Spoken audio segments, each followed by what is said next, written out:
आरक्षण के मुद्दे पर पटना हाईकोर्ट ने गुरुवार को एक बड़ा फैसला सुनाया। बिहार सरकार को इस फैसले से तगड़ा झटका लगा है। चलिए जानते हैं क्या है पूरा मामला और क्यों इस फैसले ने बिहार की राजनीति में हलचल मचा दी है। बिहार में पिछले साल राज्य सरकार ने जातिगत जनगणना के आधार पर शिक्षण संस्थानों और सरकारी नौकरियों में SC सेंट, OBC और EBC को 50% से बढ़ाकर 65% आरक्षण देने का फैसला लिया था। लेकिन इस फैसले के खिलाफ भागवत शर्मा समेत कई याचिकाकर्ताओं ने हाईकोर्ट का दरवाजा खटखटाया। बीते 11 मार्च को पटना हाईकोर्ट में चीफ जस्टिस KV चंद्रन की बेंच ने सुनवाई पूरी कर फैसला सुरक्षित रख लिया था। हाईकोर्ट में हार क्यों मिली बिहार सरकार को? याचिकाकर्ता भागवत कुमार बनाम राज्य सरकार के मामले में याचिकाकर्ताओं की ओर से विशाल कुमार और अमित आनंद पेश हुए। एडवोकेट विशाल कुमार ने बताया कि मुख्य न्यायाधीश विनोद चंद्रन और न्यायमूर्ति हरीश कुमार की खंडपीठ ने फैसला सुनाते हुए कहा कि राज्य सरकार का यह संशोधन भारतीय संविधान के अनुच्छेद 14, 15 और 16 का उल्लंघन है। अभी जो डिवीजन बेंच है पटना हाईकोर्ट का, जिसमें कि चीफ जस्टिस और जस्टिस हरीश कुमार है, इन्होंने आज एक जजमेंट डिलीवर किया है। उसमें जो बिहार सरकार पोस्ट में, एडमिशन में, सर्विसेज में जो रिजर्वेशन एक्सटेंड कर दी थी 50% कैप को तोड़ते हुए 65%, उसको जो है स्ट्राइक डाउन किया गया है। बेसिकली स्ट्राइक डाउन इसलिए किया गया है क्योंकि प्रीवियसली भी सुप्रीम कोर्ट ने 1992 में कहा गया था कि आप 50% से ज़्यादा रिजर्वेशन नहीं दे सकते हैं अनलेस एंड अनटिल ऐसा कुछ इम्पोर्टेंट कंडीशन है, जो ज़रूरत है कि सोसाइटी का बैकवर्डनेस है या जो भी है उस बेसिस पे। तो उस चीज़ को ध्यान में नहीं रखते हुए सिर्फ और सिर्फ कास्ट और सेंसस सर्वे के बेसिस पर इन्होंने रिजर्वेशन को 50 से 65% किया था। उसी चीज़ को हाईकोर्ट ने आर्टिकल 14, 15 और आर्टिकल 16 का वायोलेशन बताते हुए स्ट्राइक डाउन किया है। पटना उच्च न्यायालय की खंडपीठ ने बिहार पदों और सेवाओं में रिक्तियों का आरक्षण संशोधन अधिनियम 2023 और बिहार शैक्षणिक संस्थानों में प्रवेश में आरक्षण संशोधन अधिनियम 2023 को अधिकार क्षेत्र से बाहर बताते हुए रोक लगा दी है। माननीय खंडपीठ ने यह भी माना कि ये संशोधन विरोधाभासी हैं और इंदिरा साहनी के मामले में भारत के सर्वोच्च न्यायालय की 9 न्यायाधीशों की पीठ द्वारा रखी गई 50% की सीमा का उल्लंघन करते हैं। सुप्रीम कोर्ट में भी हार की संभावना। पटना हाईकोर्ट से मिली हार के बाद अब चर्चा है कि बिहार सरकार इस फैसले को सुप्रीम कोर्ट में चुनौती दे सकती है।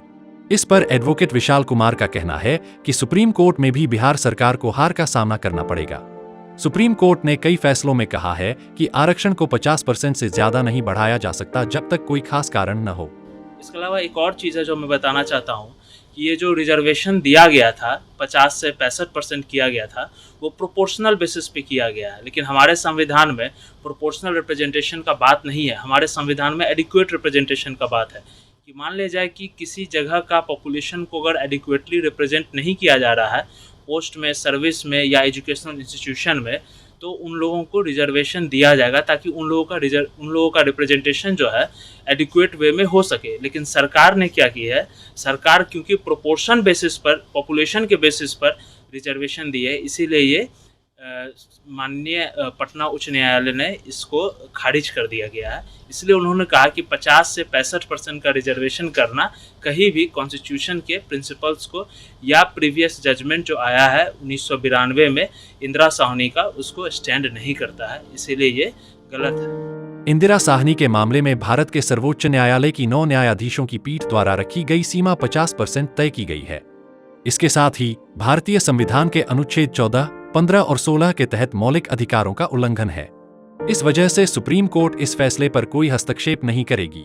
सुप्रीम कोर्ट भी अपने प्रीवियस जजमेंट्स को, प्रीवियस ऑब्जर्वेशंस को ध्यान में रखते हुए ही फैसला सुनाएगी। पहले भी सुप्रीम कोर्ट ने ऐसा बहुत बार बोला है कि आप 50% की कैप को ब्रेक नहीं कर सकते हैं अनलेस एंड अनटिल कुछ स्पेशल सर्कमस्टांसेस हो।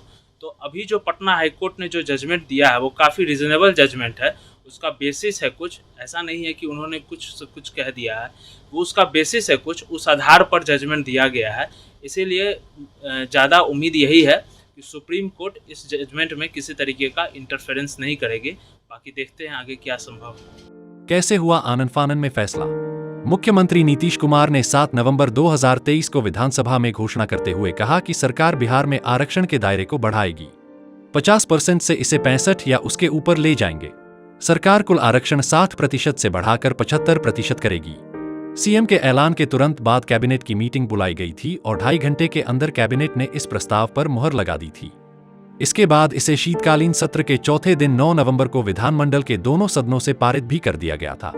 दोस्तों, यह फैसला बिहार की राजनीति में एक बड़ा मोड़ साबित हो सकता है। देखना होगा कि आगे क्या होता है और बिहार सरकार इस फैसले के खिलाफ क्या कदम उठाती है। लोकल 18 के लिए पटना से सच्चिदानंद की रिपोर्ट।